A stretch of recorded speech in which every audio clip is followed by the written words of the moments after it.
Good evening, everyone, or I should say good night, literally. Uh, Good morning. Um, First of all, let me thank you for your patience, especially members of the media. I know this has been a very long evening. I wish I could give you better news at the end of tonight, but regrettably, the talks have once again broken down. The regrettable situation is that in spite of the company G4S conceding that they have in fact been paying lower wages to a category of worker called a security steward than they would have paid to a security officer, they refuse to correct the situation and have only offered to do it on an interim basis, which clearly is unacceptable. The government of Barbados is very clear that both the principles and conventions and statutes of the ILO, the International Labour Organization, are not to be trifled with, not to be ignored, nor are they to be observed in the breach. It is against this background that we have not even gotten to other aspects of the conversation. But it is inconceivable that a company can concede that since 2014 they have continued to act in a way that is discriminatory to a number of its employees. To be precise, 300 of the 640 employees who are responsible for guard duties. The other 340 are in fact security officers.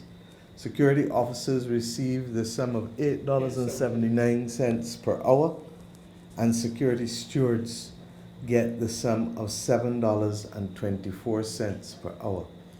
The company further conceded that it has not hired a single person as a security officer since 2014 and has only hired people at the lower level of security stewards for competitiveness reasons. The company further acknowledged that it has not promoted a single security steward to being a security officer such that persons can be promoted to earn at a higher level for the task which they have done. The company further conceded that there has been salary increases for only members of the administration and that no security guard and no security steward has received any increase in rate of pay since 2014. It is against that background that the government of Barbados has made it clear that we will seek a legal opinion. And I've asked the Honorable Attorney General to not only present one on behalf of central government, but also the state-owned enterprises in which we are majority owners, that we would also want legal opinions from them in the next 36 hours so that we may examine all of our rights as government or as a state-owned enterprise in these matters, since it is not the intention nor wish of the government of Barbados to be a co-conspirator in a breach of the International Labour Organization's principles, conventions, or statutes. And it is against that background of our not wishing to be a co-conspirator to, an accessory with, an accomplice with anyone in breach of these conventions that I will wait for the legal opinion before we announce the next step that the government of Barbados will take with respect to G4S. It is against this background that we have also asked the Barbados Workers Union to stay their hand with respect to further industrial action for the 36 hours, because this is not a case of the government or the state-owned enterprises or the people of Barbados trying to conspire with anyone to pay anybody less than what they deserve, or to put it very bluntly, to act in a discriminatory manner against a category of worker who is performing equal work and hence would expect equal pay for the same persons. What is of significance to me is that there is no dispute whatsoever about the nature of the work being carried out by the stewards and the security officers. On both sides, the company and the union both agree that the work is the exact same work, and that without consultation with the collective bargaining agreement, the company introduced this new category of worker and started to employ everybody at this lower level since 2014. My friends, this is a country that is governed by the rule of law. It is governed by a constitution. It is equally governed by the international treaties to which we have become signatory. This government has already stated that we will not, under any circumstances, condone discrimination in any form. I don't think that you need me to repeat that yet again. I've said it over and over. I've equally said that principles only mean something when it is inconvenient to stand by them. We knew that this was going to be a difficult... Your phone's in flight mode, so I can't help you with that at the moment. Somebody's phone, please.